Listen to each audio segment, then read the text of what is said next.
If I never have to hear Backstreet Boys again, I will be fine. Hi beautiful people, welcome back. If it's your first time, my name is Talia Adewale and this is DISBYDEM. Today I'm talking about Love Village Season 1. And be sure to like, subscribe, hit that notification bell so you know when I post new videos. Now let's just get into this because this was a good one. So this was a subscriber recommendation. Actually, I don't even know if they're subscribed, but they were comments on one of my videos. Shout out to user RQAPE7XB6N for recommending Love Village. I really did enjoy it. So I'm going to be talking about the couples. It was a lot, people. It was a lot of episodes. I think it was like 18. But there was a lot that went on in each episode. And I have notes for each episode, but it's since it's all done now, and I know a lot of you probably watched it, especially if you watch things like Singles Inferno and now Love After Divorce and, you know, Korean drama, K-drama, Japanese drama like that, you would have seen this one or at least heard of it. So Love Village is a grown-up love documentary. It is a Japanese grown-up love documentary. It takes they call them grown-ups. It takes the older people who have either been single all their lives or have married and divorced. It just takes a ton of grown-ups, puts them in this one house, and then lets them navigate, you know, dating and relationships and fall in love, essentially. First things first, they just took a bunch of people and made them do manual labor because they were definitely 100% restoring this house for somebody. I don't know who, but that person got free manual labor out of it. I'm just kidding. And second thing, if I never have to hear Backstreet Boys again, I will be fine. Just like in She's the Wolf and BTS Lights. I just can't. I can't do it anymore. It's like they said, we paid for the rights for this song, so we're gonna use it. And boy, did they use it.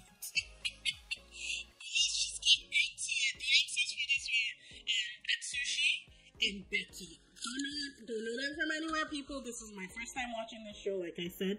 But it's the same concept as the Singles Inferno, Love After Divorce, where the MCs are watching it as we are watching it. So we're getting MC's commentary and we're seeing the events play out as they are. So it's kind of a double feature, like I like to say.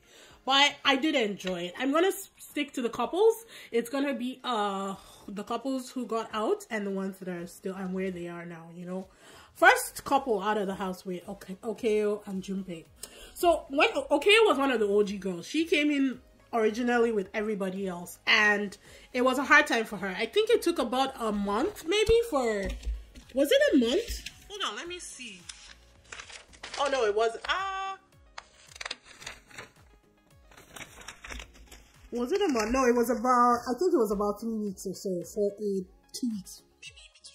But Okeo had nobody in the first original group of guys. Like, she was just the one doing things in the house, you know, cleaning up after everybody being, like, she was such, she's kind of like a pure soul. I really did like Okeo, and I was feeling sad for her that she had not made any connection.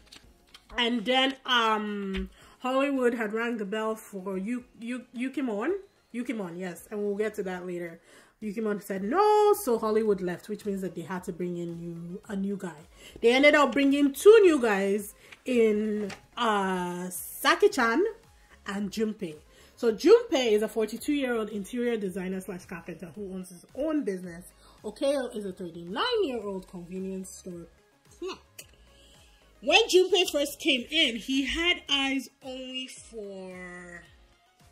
What did he have eyes for? I think he had eyes only for Yukarin, because Yukarin also came in with...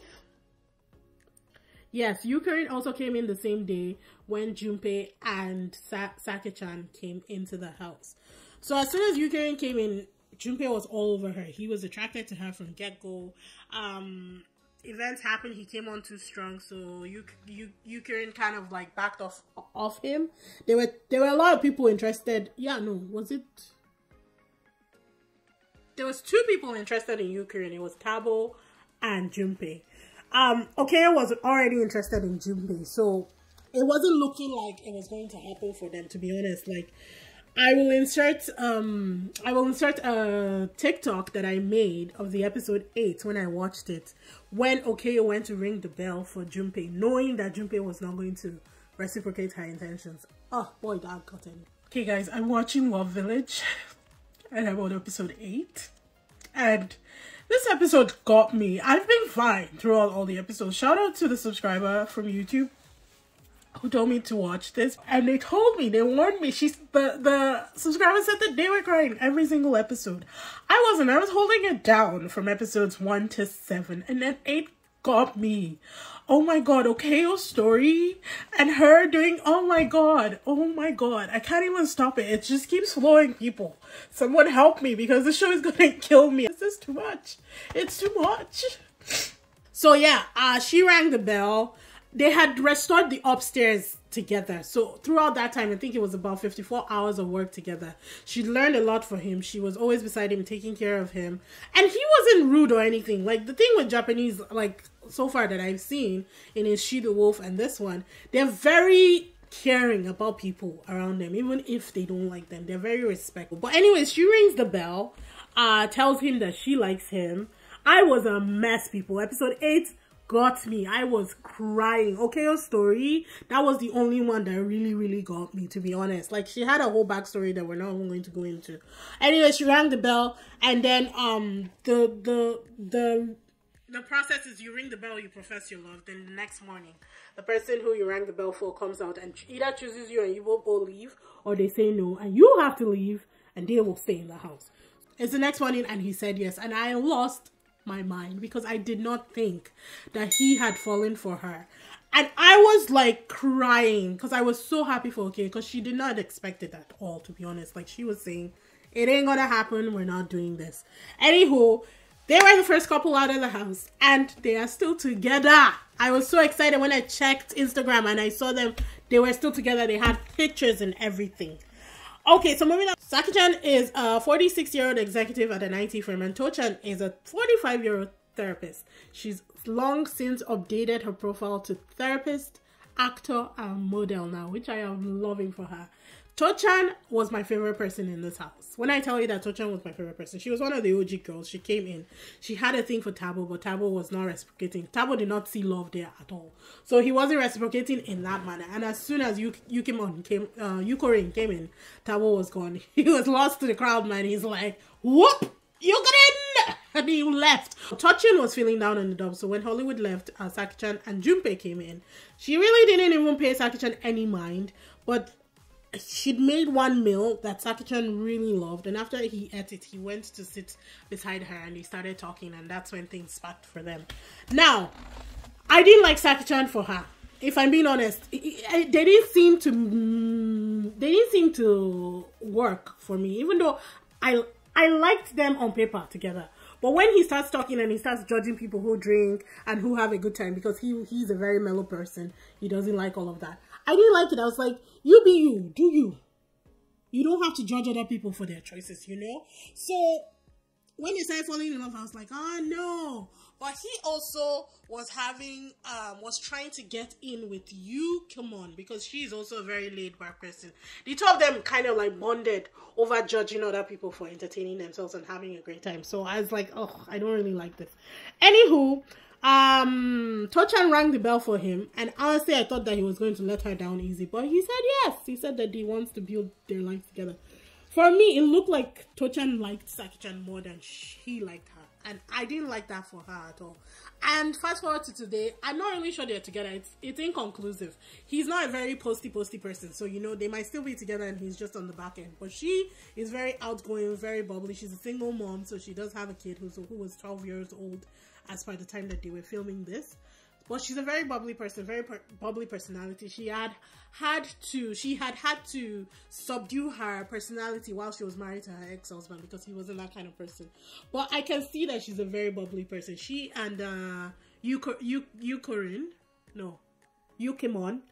were like the most bubbly people in the house. Anyhow, so they said yes to each other and they left the house, but I couldn't tell if they were still together or not. So if you guys know, let me know in the comment section if this couple is still together, because the pictures on her Instagram did not have him, not for a very long time. So I'm thinking that maybe they're not together. Honestly, I think she could have done better.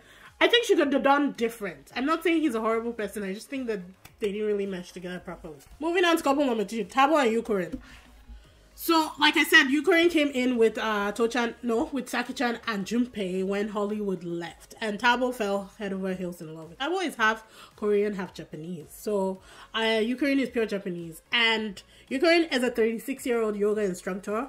Tabo is a 36-year-old businessman. When he described himself as a businessman, I was giving him side-eye because businessman usually in Nigeria means unemployed. Back when I was there, I haven't been back home in years. But businessman back then means unemployed. But then they explained that he runs 2 restaurants and he's actually from a very wealthy family. So man's good. But he fell in love with Yukorin from the first get-go. They did have some issues that they had to talk about with him being from a traditional family and his grandparents being Korean. Like, they have some traditions that they have to do, I think at least 8 times a year or something like that, and some other things that are very, strict about it. But he told her about it and he said that this is something that you might have to deal with, and they did get over it. And in the end, when he rang the bell for her, she said yes. So they lived together. They actually seem like a very cute couple. Honestly, I'm rooting for them, and when I checked up on it, they're still together. So yay! And then the last bell ringing was Nakasan and Minani. Minani is one of the OG girls. Nakasan came in after Johnny left. Johnny was a 60-year-old psychologist who had to leave and go back to run his hospital and clinic. So he couldn't stay throughout the whole process. It was just too much for him. So Nakasan sort of replaced Johnny. Not immediately, but he did replace Johnny. Nakasan is a 60-year-old real estate mogul. He owns a bunch of properties and that's how he makes his money. Manane is a 60-year-old book author. Picture book author is what they said. But she used to be a model and she definitely Playboy material. That was Minani growing up. And she's still really pretty, even up until now. She's still actually very beautiful. But she also has this matronly vibe around her where she's very calm, very wise, and just very motherly, in the best way. So at first, Nakasan was into it. They were having fun. They were, getting to know each other. But then, Tomochin came into the house. Yes, Tomochin. Tomochin was a 38-year-old sculptor, body sculptor / waist trainer. That